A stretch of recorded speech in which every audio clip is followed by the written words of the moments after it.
Hey guys, it's Jen Strogatz. I'm here for the Philadelphia Globe, as you can see, and I'm about to talk to Louis Knight, who was just on American Idol. I think he might be the biggest star we've ever had on American Idol. Wow. I feel like we can unanimously say 1, 2, 3. You're going to Hollywood. Such a big star. Great He for is the a show. big old star. Great for the show. Gotta have this. I really appreciate it. And he happens to also live in Narberth, PA, which is very close to Philadelphia. However, he's from London originally, which, best of both worlds. I mean, British accent, no brainer. So he made it into the top 7 of contestants for American Idol, and he's an incredible singer-songwriter. He's 19 years old, and I plan on surprising him because I happen to know somebody that he went to high school with and that he is very good friends with. This somebody also happens to be the son of somebody I just interviewed recently, Bruce Warren. This is Avi Warren that I'm speaking of, and he is an incredible photographer. So I'm going to bring Avi in, and I think Louis is going to be really excited, and I know Avi's really excited. So here we go. What's up, Jen? Nice What's to up? meet you. It's nice to meet you too. I have a surprise for you because I heard that you had a bad day. Yo, let's go, bro. Surprise! Thank you, Jen. That is You're welcome. a very, very happy surprise. I need to take a picture of this. Beautiful.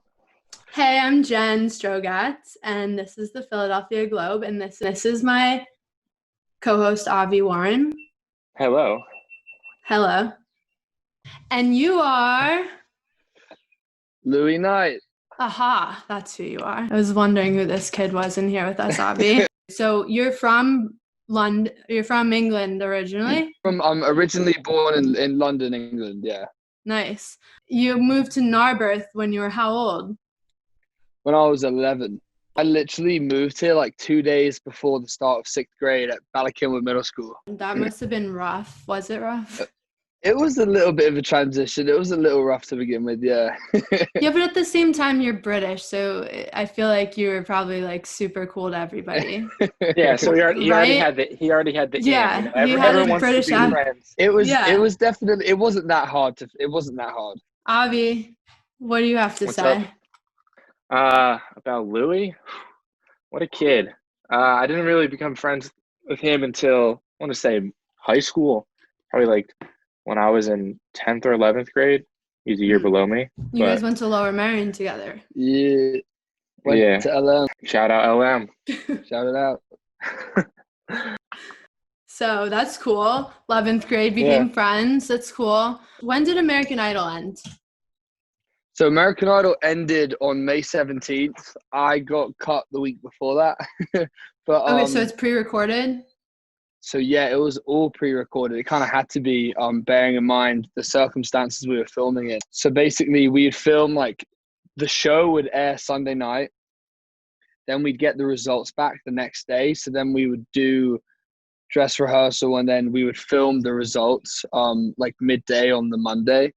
And then whoever got through, you'd then go straight into your next performance Monday night. Were you home at that point? Like after Corona happened, Yeah. you came home? Yeah. We were home. We were out in LA for about a week and a half, 2 weeks. And then we got sent home like when it really just started closing all the states. Yeah, I'm sorry. It was, I mean, no, That's I mean, sad. it's kind of, it's what it is, you know. I mean, Yeah. it's still like they could have like just canceled production, but they, like, the production team were like really good, and they really wanted to kind of see through the rest of the season for us contestants, which was cool. So That's awesome. So did you get along with the other contestants? oh yeah, absolutely. I think we all like became like a family, to be honest. That's so nice. Especially because like we lived together for a little while anyway, and then we also kind of lived together in Hawaii. So the top 40 round, we all went to 40 of us went to Hawaii. Hmm. And then they set up a giant stage on the beach. They put you up in this Disney Alani resort, Hmm. and then you all like do a performance to like a couple thousand people on the beach. Talk about the recording, like the recording process out there in Hawaii, and how it was like recording the show, and who Yeah. was able to watch the live performance. So so the yeah, I mean, the Hawaii experience is just amazing, honestly. I mean, I've always wanted to go there, as I'm sure everyone has always wanted to go there. But basically we basically were rehearsing with the vocal coaches every day. And then we started, there were certain days which were camera days where we had to get makeup ready and bring What kind of bags of makeup did you clothes. get? I don't know. My sister just got me some makeup, and Did they, she would do it. Yeah, just like face some makeup, like some concealer, like some foundation? concealer, some color corrector Ooh. for my acne. So, Uh-huh. and then I think maybe some foundation, like this, like the brush stuff, Uh-huh. some powder. Yeah, I mean, Mhm. obviously we all need some. So and then we'd kind of be filming just like reality stuff some days, and then just interviews, and then like they filmed me swimming in a fish pool one time. Like, it was just weird filming stuff like that, and getting a lot of B-roll and hero shots and stuff like that. And then also on camera was obviously the performance, which was just like, it was a giant stage. It's kind of like a festival stage that you see at Made in America, like a full production. And then there were like basically a lot of local Hawaiians there, and then also everyone that was staying in the huge resort too. I think it was like 4,000 people. Is that the biggest crowd you've ever performed in front of? Kind of like people who are actually listening to me, yes. But there was this one time where at the Philly Art Museum steps where I performed my original song "Change" during the Suicide Prevention Out of the Darkness walk, Yeah. which there was like over 10,000 people there, but I don't think half of them were listening to me. So Aw. So your song "Change" is obviously, I know, for your guys' friend Russell that committed suicide in high school. yeah. That's a very young age for you to deal with something like that. It's obvious why it impacted you so much, but Yeah. can you tell me a little bit about that? Like, what was like? Absolutely.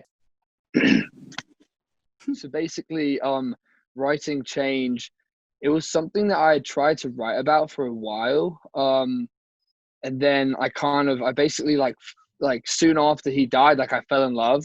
And that kind of took me out of the place where I was in that moment, and kind of dealing with that grief. So I didn't really deal with it properly. And then my ex-girlfriend, she ended up going off to college, and I stayed home to pursue music. And that kind of ended up fizzling out very quickly. Harvey's laughing, but Do we not but like then, this girl, Avi?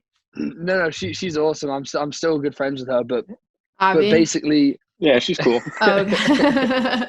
but then that kind of brought up, after that happened, it kind of brought up a lot of feelings of Russell's loss that I hadn't dealt with after my relationship had ended. And then one morning, I mean, I tried writing about it many times, but one morning I got up early at like 9 a.m. and went down to my piano, and just randomly it all just kind of came out in like 30 minutes. Wow. And it definitely helped me like find a lot of peace with the situation.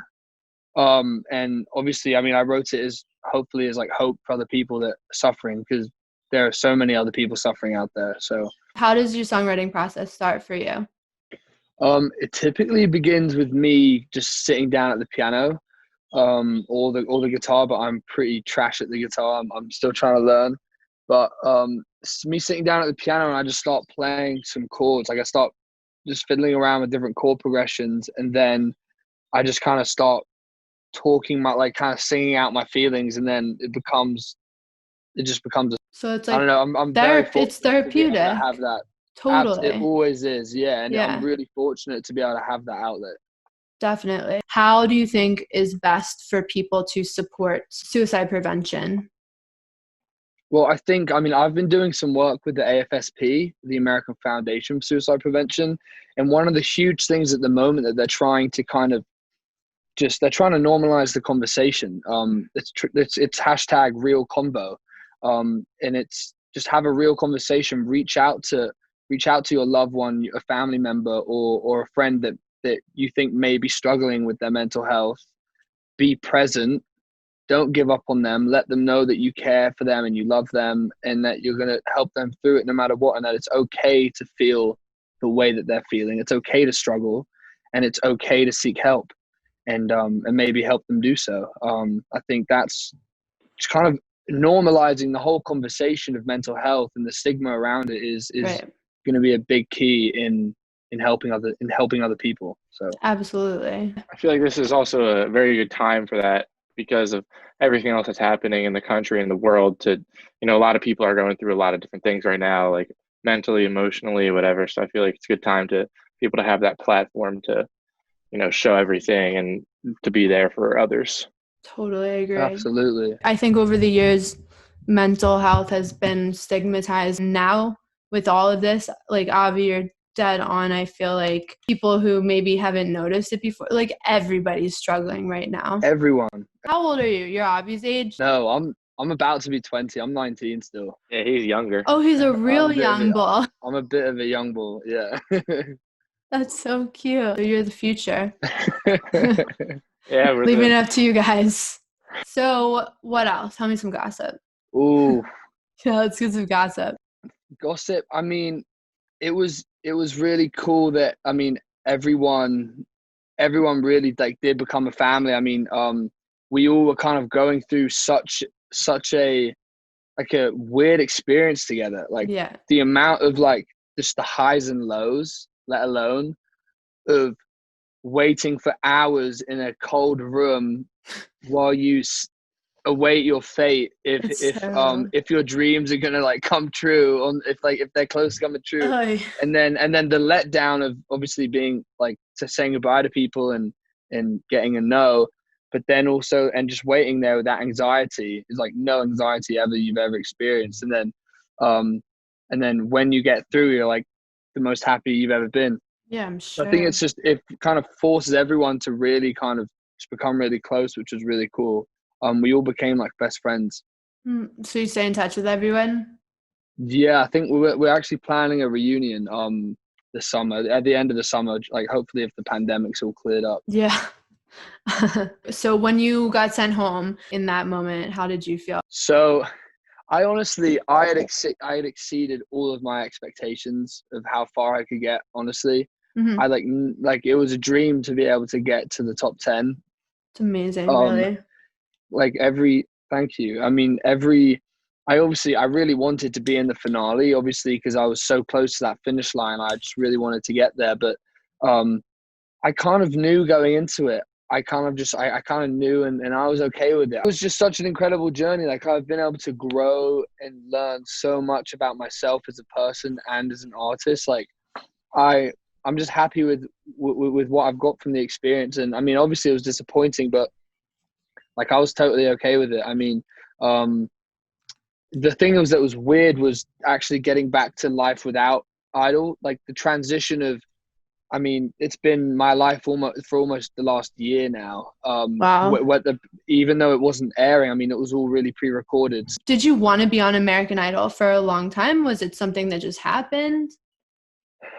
Honestly, it was not in my plan at all. I used to have a very, as a lot of people do, I used to have a very big preconceived notion about these like music talent show competitions, like American Idol and American Got Talent and all of that, because they were always kind of, I worked so hard on trying to be on writing my own music and being a singer-songwriter, Mm-hmm. and I really didn't want to give that up. So I was really, I'd recorded and released my EP Small Victories last year, and then I was putting my band together. We were starting to play gigs in Philly, and that was the plan, to just kind of hopefully start touring up and down the East Coast at anywhere that will bloody have us play. But then Idol came around, like a casting producer DM'd me on Instagram. Really? And at first I like didn't know. I didn't think it was real. So I kind of just forwarded it to my manager. And then he kind of sussed out the situation. And then we found out it was a real like casting producer. Like, she's amazing, by the way. Like, she's like been by my side through like the whole process, which is cool. Her name's Shay Wilbur.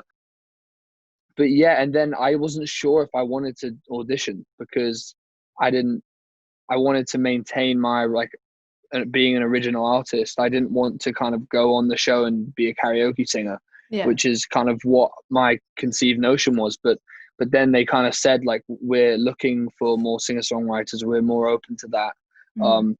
And just knowing that I'd be able to maybe perform Change on international television was just, I couldn't, once in a lifetime opportunity. I just could not pass it up. So your parents must be really proud of you. Right?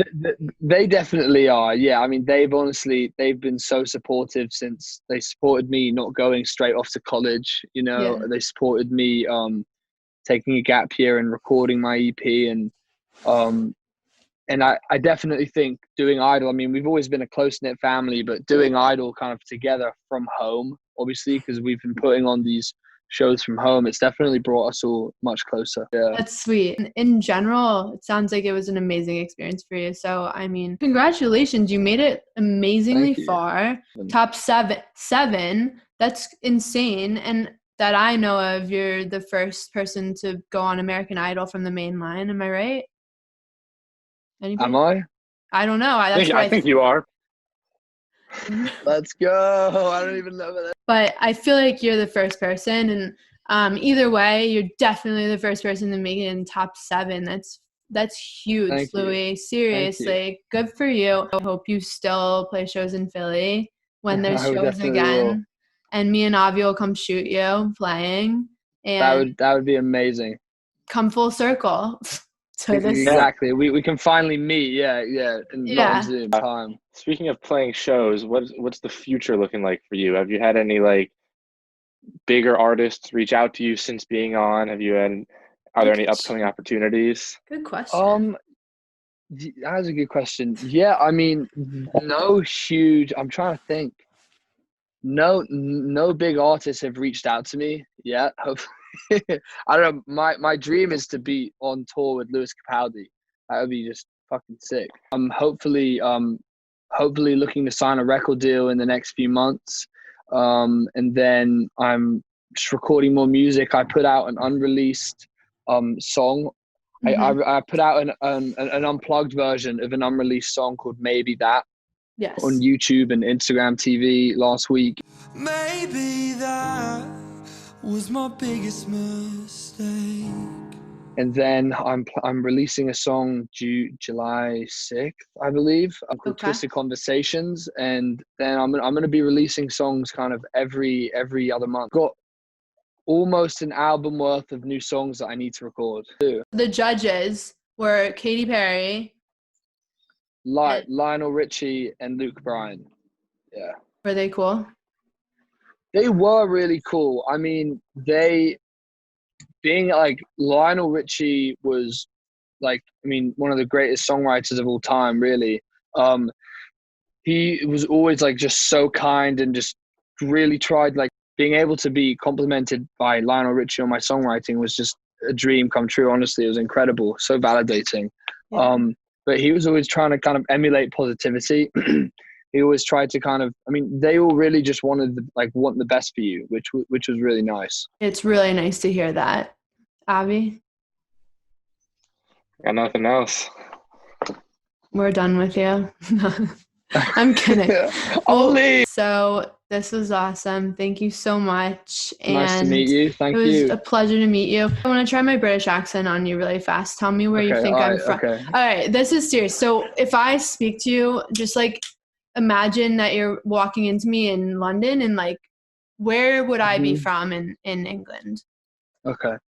Hey. So you're doing a Twitch tomorrow. Avi, stop laughing at me. It's really not that funny, you know what I mean? Like, shut up. It's not funny at all. It's not. It's not quite that bad. it's quite normal, actually. Right? I think that might be kind of like maybe a bit of like South London. Okay. Maybe. It was decent though. It's one of the better accents I've heard from Americans. And you heard that here first, everybody that's not here right Louis, now. I'll have to do mine for you in person. I Oh, can't come do it on. right now. Come on. Jared's Come house. on. Yeah, Jared's house. I'll see you there in an hour. That's so mean. This is the Philadelphia Globe, and I'm Jen Strogatz, and my partner today, my co-host, my co-pilot, my The Statler to your Waldorf. partner in crime. That's a Muppets reference. Yeah, exactly. Avi Warren right there. And Louis Knight, it was such a pleasure to meet you. You're Nice to meet you literally too. the sweetest. Thank you. You're going to go far. I appreciate it. Thank you. To my face, at least, you're so sweet. So thank you for that. Love you, bro. Aw. Okay, that was Louis Knight and Avi Warren. And Louis Knight is only 19 years old. I mean, at 19, I was like not that nice. He was so sweet. And I mean, just what an adorable, genuine human being. Not to mention, he's really, really talented. I mean, full body chills when he sings. So he is a sweetheart, and apparently just, he's always like that, Avi said. So I believe Avi. Anyways, I'm Jen Strogatz, and this was another music interview for the Philadelphia Globe. You can check us out at philadelphiaglobe.com. And it's not just Philly, by the way, it's all over. It's global.